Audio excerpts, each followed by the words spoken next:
fallait époupadicap la merveille. Hustle. Now, I think self-employment is overrated. If someone tells you to start a business in order to be rich, two things. You can slap them on their face, but if you can't, tell them to fuck off. Because they're lying, especially in Kenya. And we both know that misery loves company. What's up, pretty nation? Welcome to the conversation. Today and every Monday, I am your host, Pretty Boy, Tcha Erik. Self-employment in Kenya is the quickest way to die. A survey by Ep2 in 2018 found that 15 of the 48 million Kenyans earn between 25 to 100,000 Kenya shillings. 52% of this salary bracket are self-employed. 28% is employees of the private sector. 15% are employees of the government, and 5% of Kenyans were given money.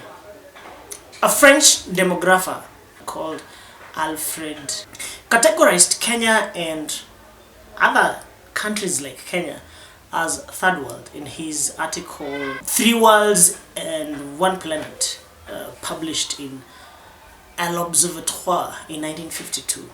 So we had first world, second world, and third world, and Kenya happened to be third world. But of course, IMF and World Bank took at least a saintly term, and they call it frontier market. Frontier market is actually was given by MSI, the New York firm that does the grading of countries according to their GDPs, and so they gave us a saintly name called LMIC, which basically means low and middle income countries. That one does not erase the fact that we are poor, and I can say that especially in Kenya we are majorly poor because the middle class is largely, and I repeat, self-employed. Now 75% of startup businesses fail in 3 years, within 3 years of their existence. A further 15% will have to be reinvented or improve, change their product line or improve their product line by their 7th year in order to survive. Only 3% survive. And this statistics is for Europe and US. Kenya, so this is not specifically Kenya. The rate of thriving self-employment, it's not specifically for Kenya. That means that Kenya could be worse, because Kenya is in Africa, where you pay your VAT, on commercial space that you rent for your business. You pay as you earn for your employees, if you have employees. You pay their NHIF and SSF, and then you also pay turnover tax. All right, filing the returns. You remember, before June. And if you're importing, you pay custom duty or import duty. Besides the license of your business and stuff. Did you know that truck drivers pay NTSA 5,000 every single month, whether the truck is being used or not? I thought you should know. Now, with this kind of tax regime, self-employment is typically a suicidal mission. By now, you should have noticed that most successful self-employed are descendants of middle class. Okay? meaning that they can access operating capital from within their relatives, or they can still use a family asset to get a bank loan for the operating capital, right? The operating capital is that capital you keep on injecting in your business when it starts up until it breaks even. Breaking even means you can pay overheads and still have some money in like money left. Basically, the business has paid itself and paid its expenses, and at least at the end of it, you can still get some cash in the bank. So we say you've started making profit. Now you should also notice that the thriving self-employed are highly academically qualified, and they always serve as consultants, which means they have more than one revenue stream. Up to there. Do you still imagine you will be rich through self-employment? What you need to know is that whereas self-employed employed individuals have a steady paycheck per month, meaning they can actually plan, most self-employed do not. I mean, most self-employed live in faith. In Kenya, today you have 100K, and then in the next 3 months you don't. You'd rather have 30,000 per month that you're sure of, because bills are paid in cash, not faith. Compare and contrast a civil servant, job group D1, who earns around 85,000 basic salary, right? They will qualify for a 1 million bank loan, with their collateral being their payslip.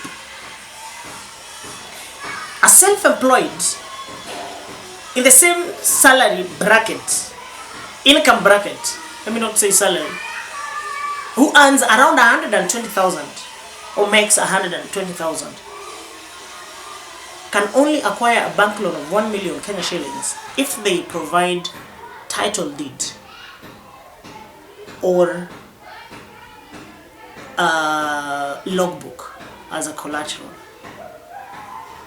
This means that the civil servant can acquire assets on credit, while the self-employed has to buy it in cash. Most self-employed claim that they own their time and they are their own bosses. What is the value of owning your time that no one needs, or being your own boss when you spend most of the time being broke? It's like owning a VX that you can't fuel at a time when you don't even have a DL. I think it's totally pointless. For self-employed to get out of the rat race and own a home and make a comfortable passive income besides their salary, they must have the highest level of discipline, a saving culture, intentional investment, and a frugal living. Basically, living below your poverty, living below your means. Everyone can start a business, right? But it takes specific skills and a highly disciplined individuals to run a successful business. And running a business is for running a business for a period of time is what generates income. And managing this income is what generates wealth. I mean, investing this income that you have and managing it pretty well, smart, is what generates wealth. It's come over time. So, quit your employment and start a business may sound fancy, but so is riding a speed bike. Before you start a business, ask yourself, some tough questions. Are you the best employee? And do you have the balls to start and run a business? Are you willing to go without salary or income for months on end? Do you have the stomach to disagree and agree with people, your employees? Do you have the skills to manage human resources apart from the material resources that you have? Remember, the skills that starts a business are not the same skill that runs that business. Do you know any Kenyan comedian who don't have double up as a radio host, TV presenter, or something else besides what they are known for? If self-employment was so lucrative, why would the likes of Jalango or Churchill be still employed in radio? I mean, 12 years running since I knew Jalango or Churchill. If the self-employment is working, and these guys they have a day job Monday to Friday, every single day. Do not do what people say, do what they do, because that is what works. Kitu najaribu kusema ni, being employed is the safest option to generate wealth, especially in Kenya. That is not to say playing safe is the best practice, because honestly, none of us would be here if our parents practiced safe sex. Well folks, that's it for today. Like Tcha Erik daily on Facebook, follow us on Twitter and Instagram. Don't forget to subscribe, and share, and let the conversations continue. All the best. See you in the next.